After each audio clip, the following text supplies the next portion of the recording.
Hey guys, what's up? So today we're going to talk about one of my favorite farming locations, and this is Felwood. So first off, if you're a druid, you should probably get comfortable with Felwood since you have teleport to Moonglade. So you're going to spend a lot of time here farming between, battleground queues. You might be farming honor here. Also, it's just a great place to farm in general since it's so close to your Moonglade teleport. That being said, Felwood is rich in high-level herbs, essences of water and fire, and it also has the Timbermaw faction rep farm here as well. So the area that we're going to talk about today is called Jadefire Run. This is an area in northern Felwood with satyrs or satyrs that drop some very important items. To me, Jadefire Run is more of like a mana user farm and also like a raider farm. The reason why I say that is that there are many places in Azeroth that are better gold per hour, but the things that drop from these satyrs in Jadefire Run help with raiders to prepare for the raids that they're going to be doing while also earning some gold. So when we first arrive at Jadefire Run, we need to clean it up. And by that, I mean there's oftentimes people here farming as well. It is a fairly small area, so we need to assert our dominance. I know this sounds kind of cheesy, but if you plan to farm here for a while, it's actually a really good idea to kill an enemy while you have the opportunity. So even if it's ganking them while they're in combat, don't feel bad. You need to do this. What will happen is they're going to probably res once or twice, and they're going to try and fight you. But what you need to do is you need to obviously win those fights, hopefully, and in doing so, you're going to discourage them from farming here. They're going to be discouraged from coming back, and so they'll probably leave. That's 99% of the cases. Most people aren't actually going to try and find a friend to come and gank you or whatever. They're just going to move on to do something else. So if there's a lower level player here killing mobs, I normally leave them be, as they're probably most likely just finishing up a quest, and so they'll probably be out of your hair pretty fast anyways. Now, that being said, guys, you do need to be aware of these lower level players. I know one of the big things that I get asked in my on my videos and stuff are, do you leave other druid players alone in the world? Do you have that code of honor or whatever? And no, I really don't. I normally just kill players. However, I see that there was a druid player here. He's a low level, and so I leave him alone. But you can see that kind of backfires on me. He actually tries to help out this mage several times, and then he gets upset with me, I guess, and tries to gank me while I'm farming. Luckily, this is why I always keep Nature's Swiftness up and Innervate up, so that I always have them in case I get attacked by another player. So those are very important cooldowns as a druid to have ready for yourself, just in case you get jumped by someone and you're kind of in a sticky situation. Okay guys, let's talk about the farm here. So when we have this place to ourselves, we can basically control the respawns very easily. So we pull with both of our dots and we pull as many mobs as we can. There's 3 different types of mobs here. The tricksters, which are very easy to kill, especially as a druid. Then there's the betrayers that do quite a bit more damage, and you have to be a little bit more careful with them because they do have a larger health pool, so you won't kill them quite as fast. And then you also have hell callers, which die very easily, but they are a ranged mob that shoots fire at you, so you can't really pull them in packs. And also you just have to worry about their damage because they have pretty high damage. So as you can see, this druid here is trying to kind of, I'm not sure what he was doing, so I assumed that he was just healing himself, but I thought he might start attacking me, so I was trying to be a little careful with that. As you can see, they drop fell cloth, which is a very, very important recipe item, and so that's kind of the quick, easy way of doing it. You pull them with your dots, you gather them up, rejuvenation on yourself, so you get some heal over time, and then you bark skin, instantly followed by hurricane, and you basically kill them. That will kill the tricksters. The tricksters will die at the very end of your hurricane if they have both of your dots up and hurricane on them.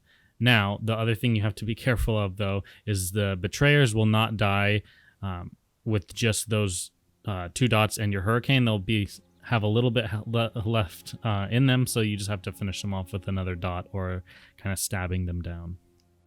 Okay, and especially with this playstyle, guys, where you pull many mobs and they all attack you, you really have to have cleaned up the alliance or the horde, I'm telling you, because every single time you get low like that, or you get low mana, even if it's a low level that you've been nice to and you've, you know, kept the peace with, they are going to want to attack you. They're going to feel the need and the urge to kill you. You know, they're probably upset that you're killing all the mobs around, and they're you know, there is competition for these mobs. So don't think that just because someone hasn't attacked you yet that they're not going to take that opportunity. You can see here that that druid has a mob on him, but he's running over to me. So I'm thinking, okay, he's going to attack me.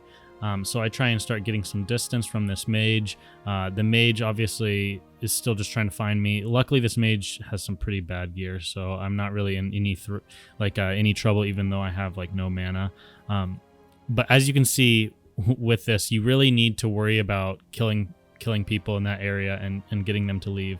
And this is why it's so important to have big cooldowns like NS and Innervate up for a time that someone attacks you, because when someone attacks you, they're going to attack you when you're just finishing up your pull, so you're probably low health and you probably have no mana. So have those cooldowns ready for times like this.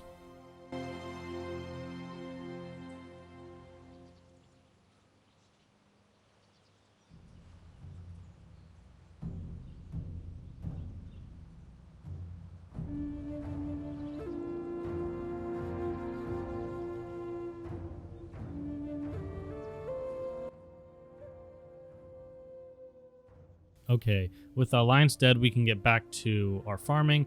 So again, same thing, we're just dotting up mobs that we come across, then we're gathering them up, and we're using our Barkskin Hurricane combination to kill them. Now, you won't see very many classes here AoE farming, as it's just not possible for them.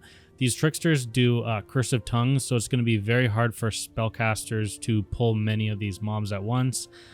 Pet classes have issues with mind control that the tricksters do, and the hell callers and the other red guys, what are they? The betrayers. Yeah, that's what I'm looking for. The betrayers also, they just do a lot of damage. So druid really is one of the only classes here that can AoE farm. I do see mages from time to time using an arcane explosion kind of farm method, but other than that, it's pretty uncontested. So I go ahead and kill that mage again, who's been bothering me.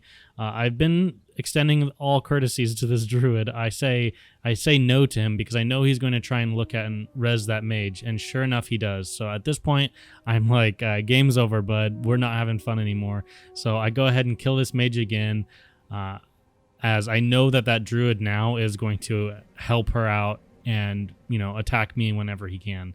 So easily enough, I kill the mage. Mages is not very good gear, so that is one of the reasons why she dies so easily. But at this point, it's over for me and that druid. We're not friends anymore, and I'm going to kill him whenever I get the opportunity. So from now on, anytime I see him, I'm instantly going to kill him. And there he is, so fun's over, and we just go ahead and try and kill him as fast as we can.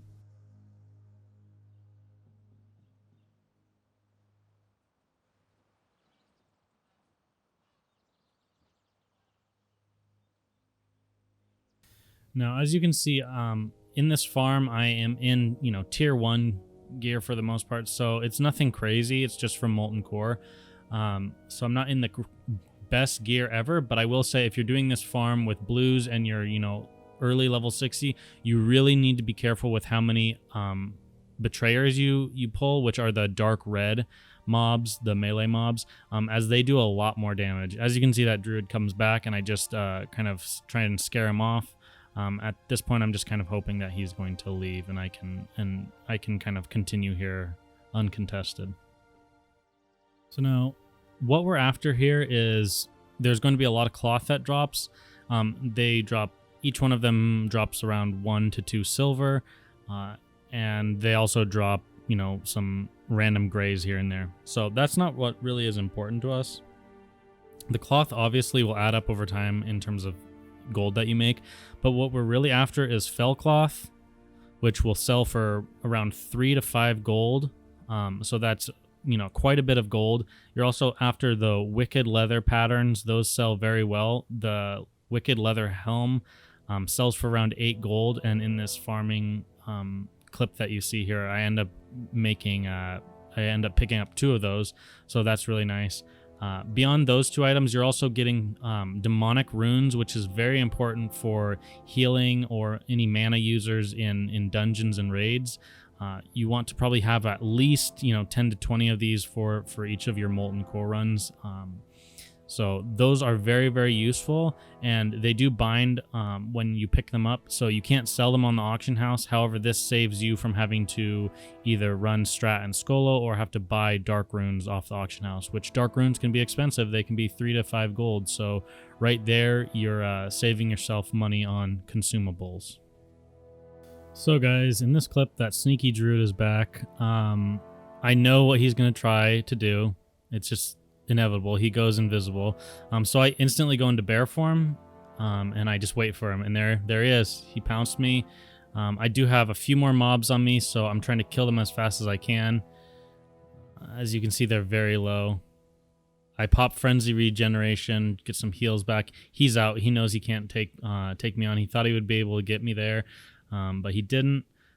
So right now I know what I have up on him is that I have my epic mount, so I mount up right away. I know what he's going to try and do is as soon as he drops combat with this wolf, he's going to try and go into stealth. So what I do right away is fairy fire him. He's just sitting in aquatic form. That's fine.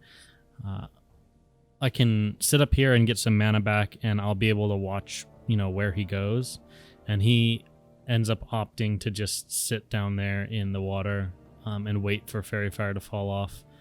He thinks I'm not going to find him or come back after him, but little does he know is that I'm hunting him, so can't get away with stuff like that. So this is what I mean by the druid code. Everyone always asks me about the druid code. I mean, what do you mean this guy tried to gank me? So when you're out there farming, it's best to just kill people, guys. It's best to just get them out of the way. It's going to save you, a headache like this, or you maybe raging at your keyboard when you pull 5 to 6 satyrs. They're almost all dead, and then you get ganked by a level 52 rogue that you had left alone because you were trying to be nice. So it's better to just get rid of people, to be honest. I have 3-piece of the PvP gear of rank 12 gear, so I'm able to catch him in travel form just because I'm faster. So we get rid of him and we can go back to farming. Okay guys, so I know some of you probably were wondering, one of the things that's so great about Druid is just switching gear, literally. I'm in the same spec and everything, but just switching gear, you can instantly go to a new playstyle. So this is just me showing you, I'm in full feral gear, and I'm just kind of showing you what the farm would be like if you choose to just pull one mob at a time. And I'm Heart of the Wild NS here, so I'm, 30 points into feral and 21 into restoration.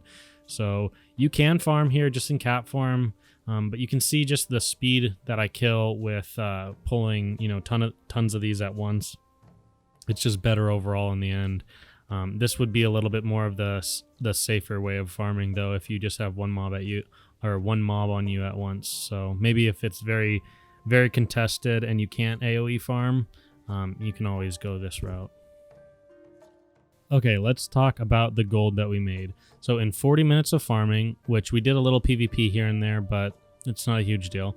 In 40 minutes of farming, we made 34 gold and 50 silver. Now this is after we auction things. So the one thing about the Jadefire Run farm is that much of the gold that you make is going to come from auctioning things.